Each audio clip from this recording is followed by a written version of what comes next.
Something big is coming. You're not ready for the new Samsung Galaxy S6.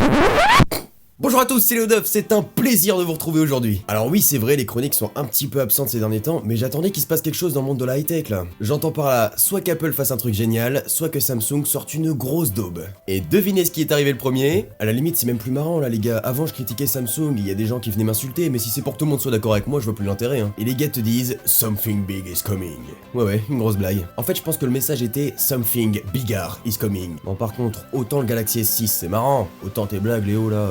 Bon, et si on venait à ce téléphone, ou plutôt ces téléphones puisque Samsung a annoncé au Mobile World Congress le Galaxy S6 et le Galaxy S6 Edge pour 2 fois plus de plaisir. Je sais même pas par où commencer. Enfin si, je sais. On va commencer par ce qu'il y a de plus arrogant dans le produit, le design. Apparemment le coréen cherche toujours un designer, donc envoyez vos CV. C'est très simple, vous prenez l'iPhone 6, vous le mixez un petit peu avec le Galaxy S5, vous incurvez un peu les bords et tada, le Galaxy S6. Non mais à ce niveau-là, c'est plus de l'inspiration, c'est de la chirurgie esthétique. Et pendant la conférence, Samsung se permet de dire « Nous, notre téléphone ne se tord pas ». Normal frère, il est déjà tordu. D'ailleurs les gars, c'est très bien d'essayer de faire de l'humour comme vos amis américains, mais ça fait rire personne. Et pourtant, il en faudra des blagues, hein, pour faire oublier le retrait du port micro SD, de la batterie amovible, de l'étanchéité.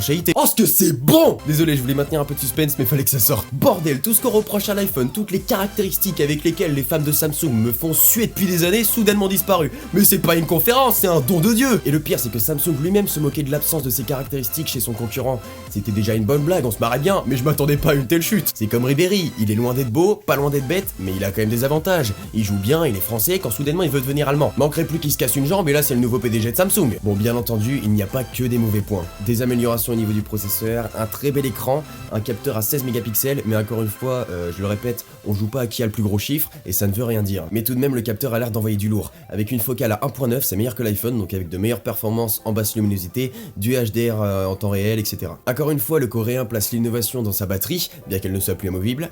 On peut désormais la recharger sans fil et très rapidement, le coréen promet 10 minutes de recharge pour 4 heures d'utilisation. C'est énorme, ça reste à prouver, mais c'est génial. La puce NFC permet maintenant d'effectuer des paiements puisque Samsung lance Samsung Pay, oui là aussi c'est une grosse blague, d'autant plus que l'interface de Samsung Pay ainsi que de la capture d'empreinte ressemble énormément à celle d'Apple, mais bon, passons. Pour ce qui est du pseudo-écran incurvé, on sait pas vraiment à quoi servira, j'imagine à afficher quelques notifications, mais l'usage est quand même assez limité, et seule la version Edge possédera ces bords incurvés. Le Galaxy S6 et le S6 Edge seront disponibles le 10 avril prochain avec une entrée de gamme à 699€ et 849€ pour la version Edge. Oui, tu sais, celui avec les bords fondus.